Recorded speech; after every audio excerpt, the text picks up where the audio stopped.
you've been following along again, I've been painting, got the face done, and did a little dry brushing and shading on the face. And today I'm going to use some top coat because we're getting into the weathering stage of things now. And before I go any further with any weathering, which I'm going to be doing washes and more dry brushing and things on the entire body, I don't want to risk screwing up any of the work I've done on that so far.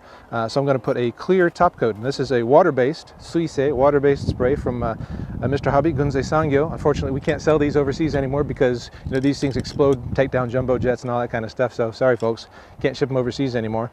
But if you can find any kind of water-based, and again I'm using water-based top coat because all the paints I've been using so far have been water-based. If you use a lacquer-based top coat on top of the water-based paints, you might have some problems, get some funny things. I've done some kits in the past where you get sort of a white frosty look on some things, but I was doing tanks and actually kind of looked kind of cool, looked kind of like a dusty finish, but might actually work on the Hulk too because he's dusty. But anyway, what I'm going to do today is use a canned version of the Mr. Hobby. This is top coat Tsuyakeshi flat matte. It'll give it a nice flat sheen that I can do weathering on top of.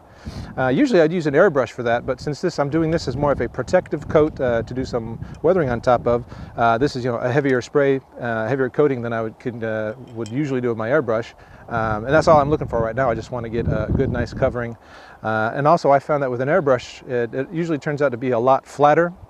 Less shine. It's pretty flat, but it's usually, in my experience anyway, not as flat as I can get with the airbrush.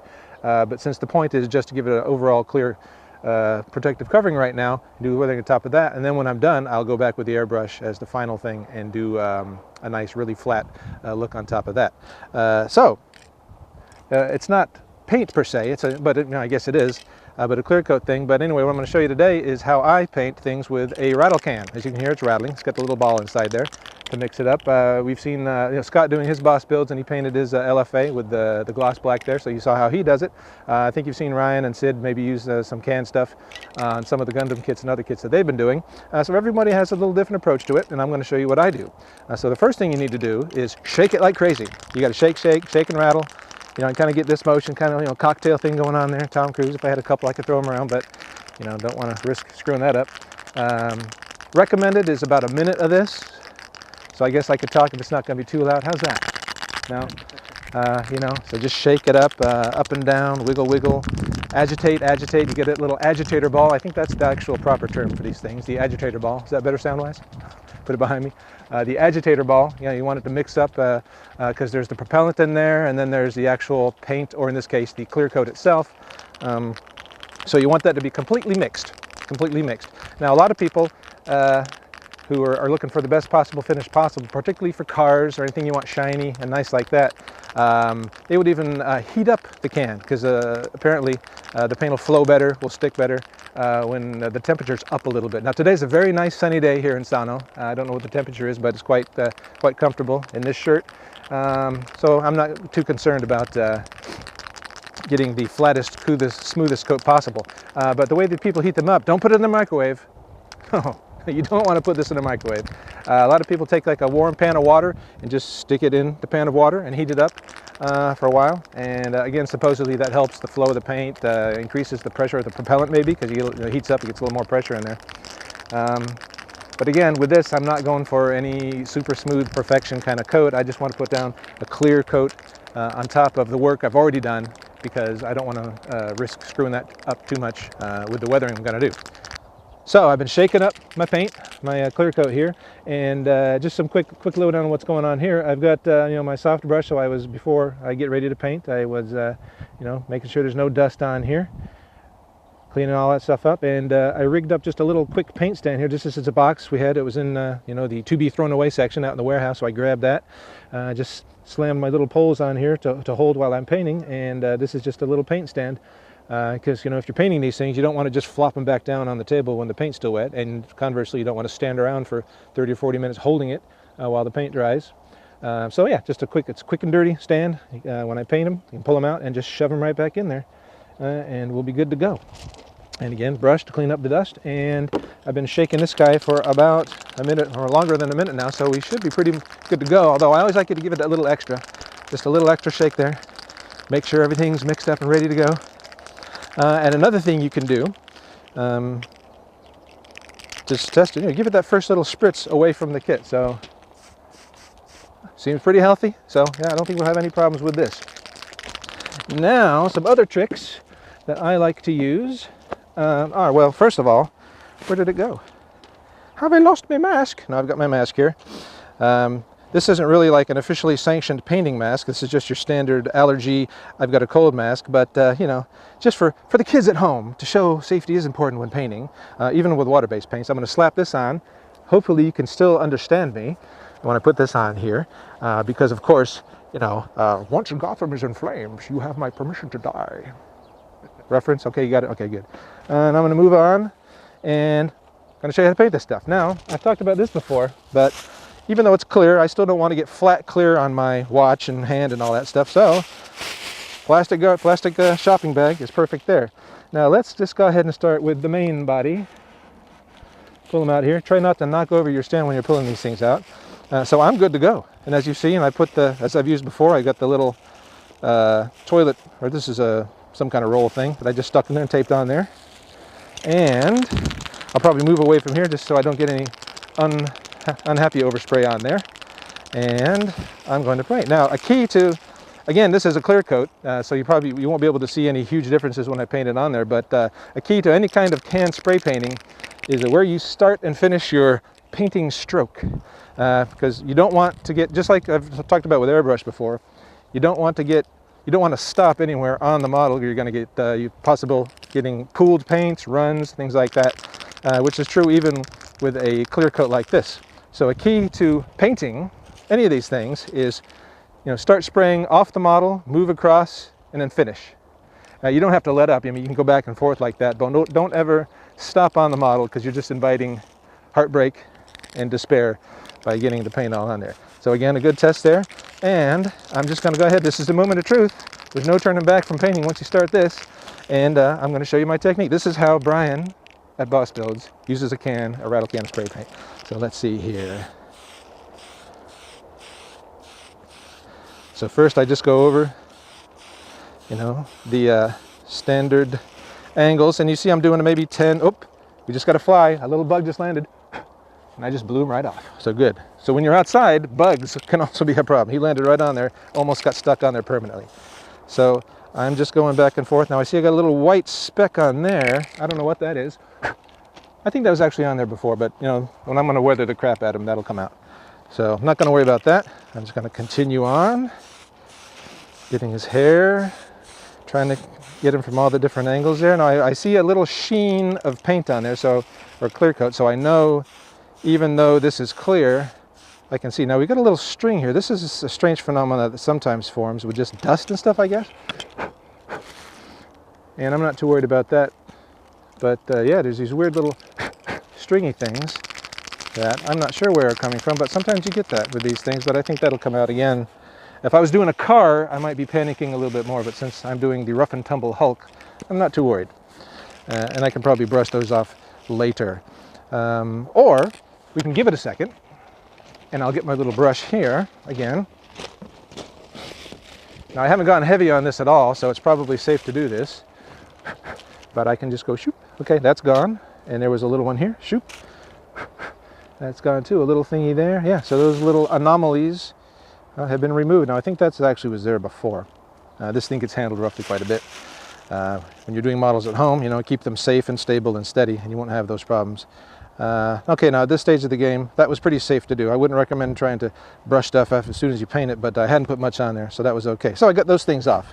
Now I'm looking around. Is there, like, you know, flying spiders or anything dropping these things, or where was that coming from?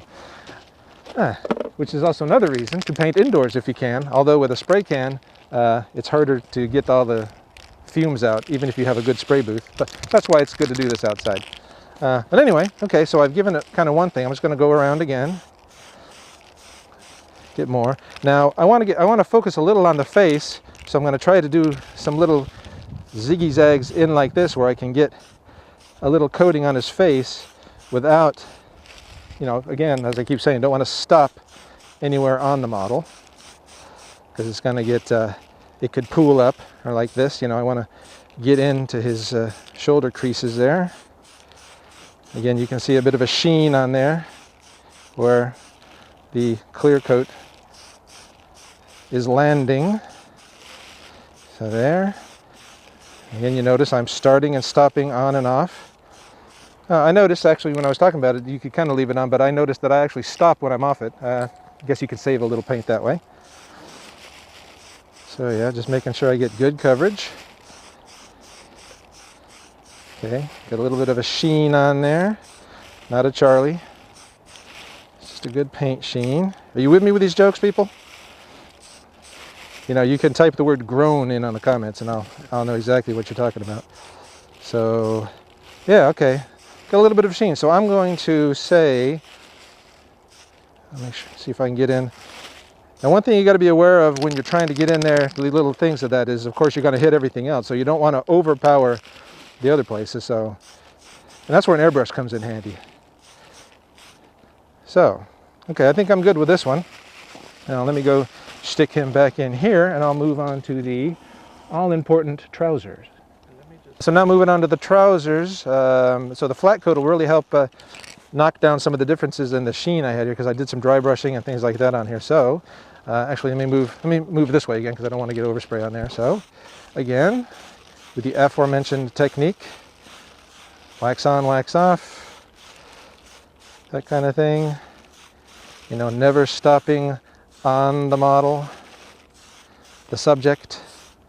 Another thing you want to be careful of when you're doing stuff like this, I got it taped on here and I think it's pretty secure, but if you like move it around, it might fall off the thing you're holding on to, depending on how you're doing it, and that will just ruin your painting day. If this tumbled into the gravel here, I would be heartbroken. Oh, now it's blowing back at me, so I'll turn this way. And kind of get that on there. So you can see I'm getting a little sheen on there, as I can see the clear coat is taking hold. On, off, on, off. Now I'm checking for overall sheeniness here. And what's the phrase? Bob's your uncle? Yeah. So that's pretty good. All right, now I'm going to go ahead and do the legs and stuff like that. And to finish it up, I'll probably go back, and since I got a little bit left here, it usually seems like no matter what project I'm working on, I always use at least one full can of this stuff.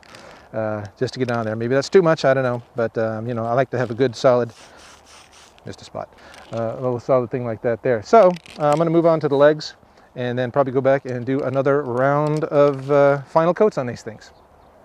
All right, and there we go. So I have put extra coats on all these things, pretty much used up the can, the empty can, as you can hear now. It's looking pretty good. I'm kind of liking the way it looks. It's turning out to be pretty flat there. So this will give me a good protective coat so I can start doing some weathering without too much fear of destroying the work I've done under that. Now I don't know if I explained it particularly clearly why I wanted to do this, but the main reason is because, let me get rid of my mask. The main reason is because the base coats I used for this kit so far have all been water-based paints. And although this is water-based too, there's still the danger of if I use like an enamel wash or something on top of this, that it might react and give me some funky effects that I may or may not want.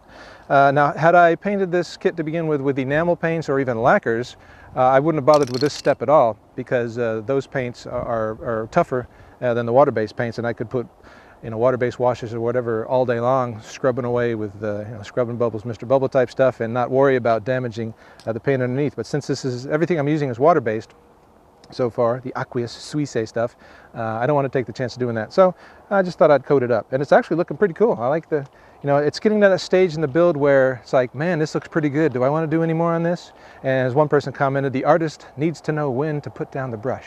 But I still think I got a pretty far way to go here. But it is looking pretty good so far, if I do say so myself. But still a lot of things I want to do with it, like put it together for one. I mean, he's still, you know, bada, he's in pieces here, as they say. But that'll be the easiest part of this whole thing, is getting that together.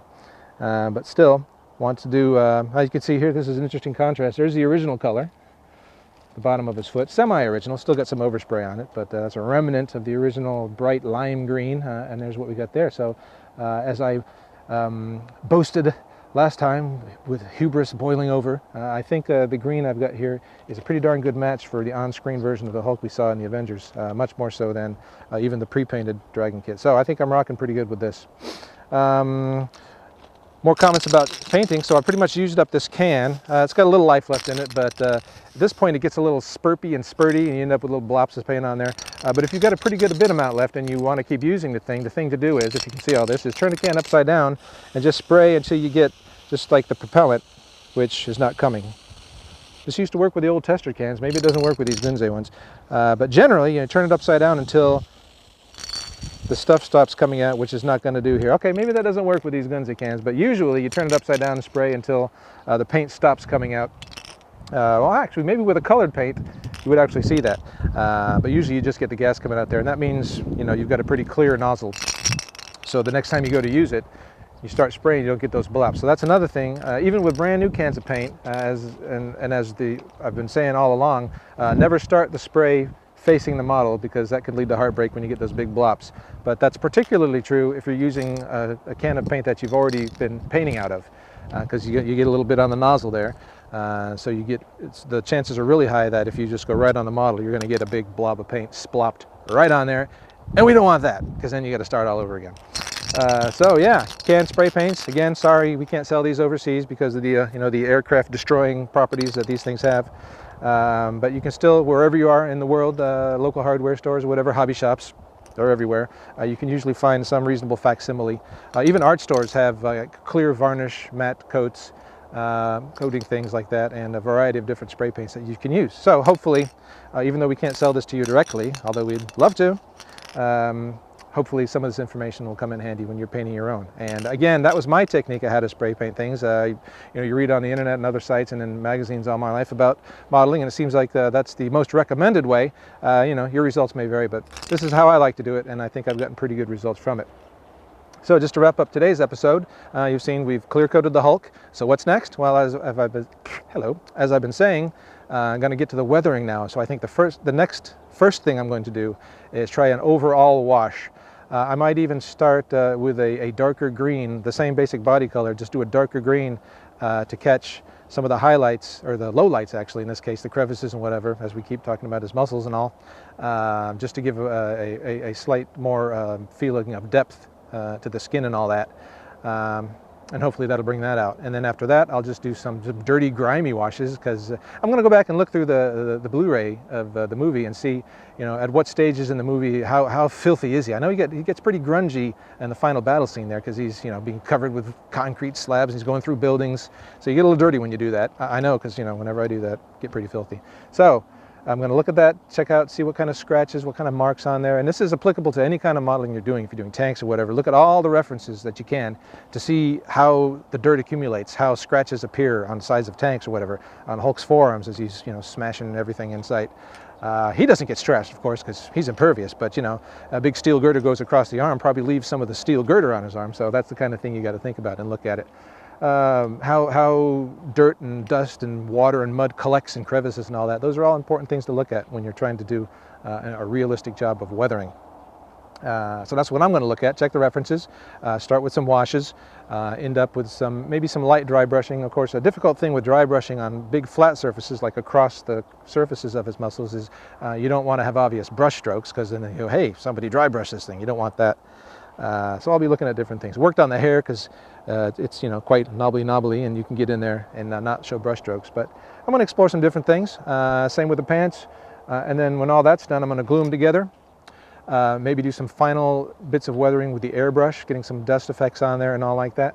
And glue them together. And oh, the base, forgot about the base. As I've talked about before, at this stage I'm not really looking to do anything ambitious with the base. I'm just going to paint it flat black with a can of paint and put him on there. He just screws on with one bolt, so in the future, if I want to make some crazy destroyed Manhattan street scene with him, I'll be good to go. So that's it for this week. Little painting, or clear coating as it were, with the rattle can, and my Hulk's good to go for some more weathering, and I'll see you next time.